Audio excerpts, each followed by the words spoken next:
Welcome back, my friends, to another episode of TFT Hyperroll with Artart. Again, I apologize that I was off for a while. I actually haven't played a match in a couple of weeks, so all of these are from the B patch, not the C patch, but I checked everything, and it's gonna pretty much be the same. Also, like, comment, subscribe, do all the things that help the YouTube algorithm.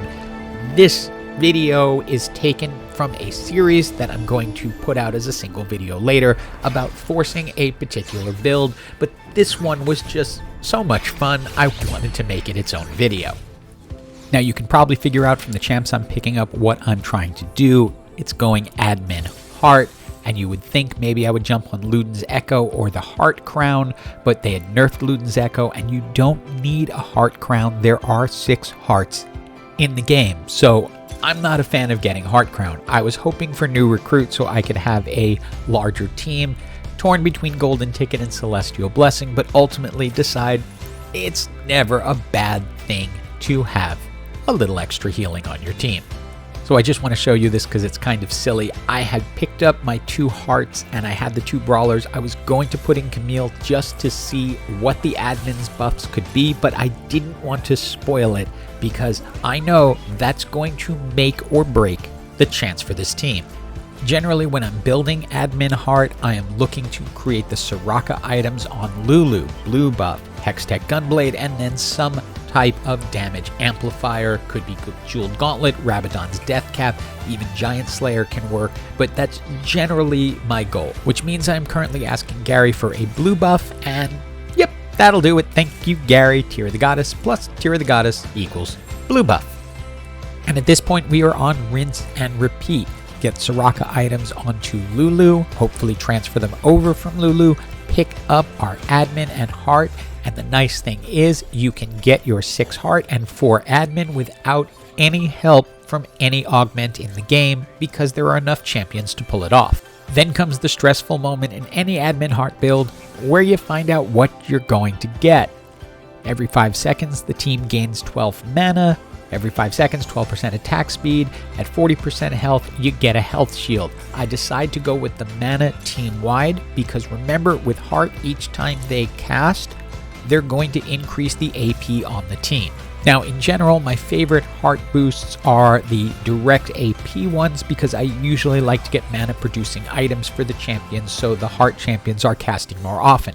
But the mana is not a bad one. It's probably my second choice because casting more often will lead to more AP. Next item, I would like more Soraka items, but nothing really here for that, so I'm going to go ahead and pick up the Giant's Belt so I can make the Sunfire Cape on Lee Sin. I'll speed this one up a little more than usual, but in general, know that long fights benefit Heart teams. The longer you can make the match last, the better it's going to be for your team because they're gaining AP each time a Heart champion casts, so they're getting stronger and stronger, and notice by the end, Lulu is able to just finish it off.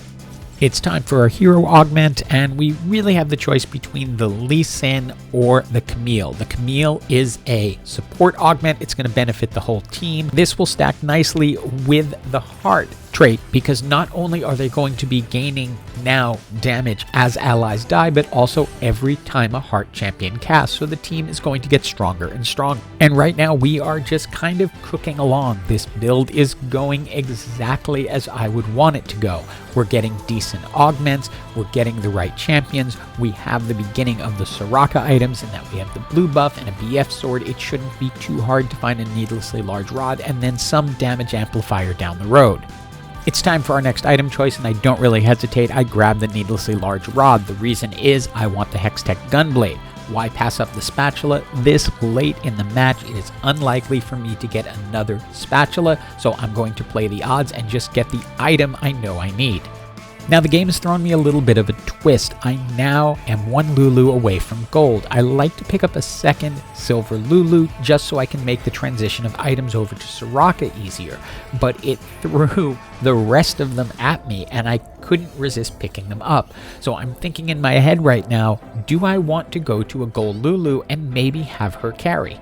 The other thing kind of haunting us right now is we have not gotten a Sona yet. We need her for the 4th heart so that we can go up to the 4 hearts and get the next level. We're right now in that sort of little bit of each category, which usually ends up leading to losses.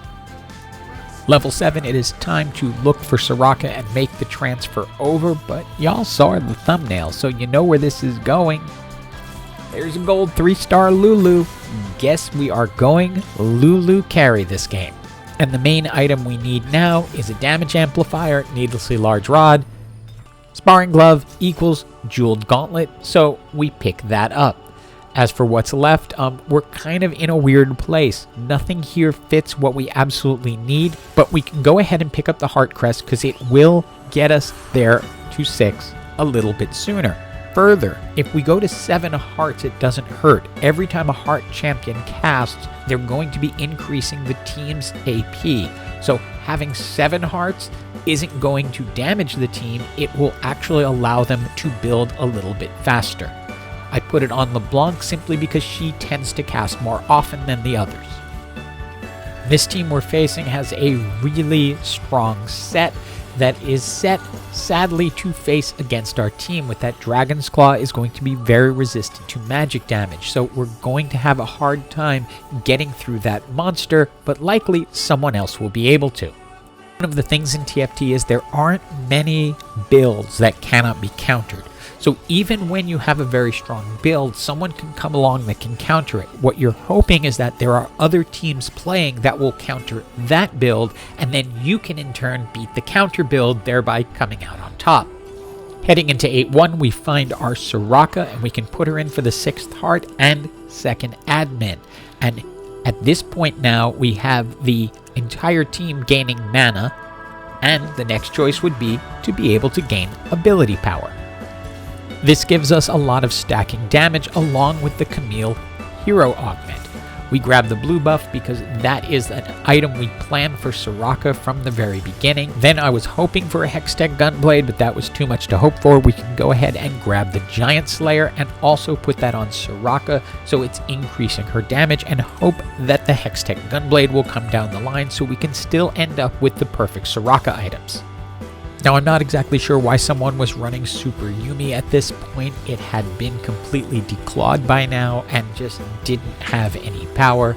And as you can see, we're pretty easily able to overwhelm this team. And that brings us into the top 4. Now, what makes our team so fundamentally evil right now, it is stacking on top of stacking on top of stacking. Remember, they gain AP every time they cast. They gain AP every 5 seconds. They gain damage every time an ally dies. By the time you're at this point, these champions are incredibly strong, and Lulu is leading the damage charts. Now it is time for our final 2 items. So first we get what the game offers, and the ZZ Rot portal is a lot of fun to play with, especially in this build. Anything that can make the match last longer is going to be good.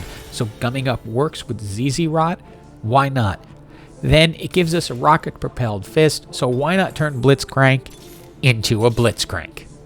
Since I don't need to get the last heart, I decided to go ahead and pick up Nunu's along the way and got Nunu up to 2 stars. Nunu is going to still benefit from the heart bonus because every time heart champs cast, Nunu's AP will increase. Whenever another teammate dies, Nunu's damage will increase. So Nunu is going to be doing a lot of damage, but ultimately Camille comes in and takes the crown for getting the most damage that round. And I really don't know how a Super Yumi team got this far after that patch that killed that cat. They do have a 3-star Alistair, so that probably helped a lot, but there's just not enough power anymore in this comp to really overcome what we're putting down, and we dispatched them with most of our team still left. It's now down to a 1v1, and really I'm not doubting the outcome here. Let me just say that this is part of a bigger video. I just had to break this one out on its own, where I'm going to cover the Heart admin build and whether you can force it and what the force score will be. Just like that, it's GG for everyone. Hope you enjoyed this video. Use this build if you get a chance, and as always, have an absolutely awesome day.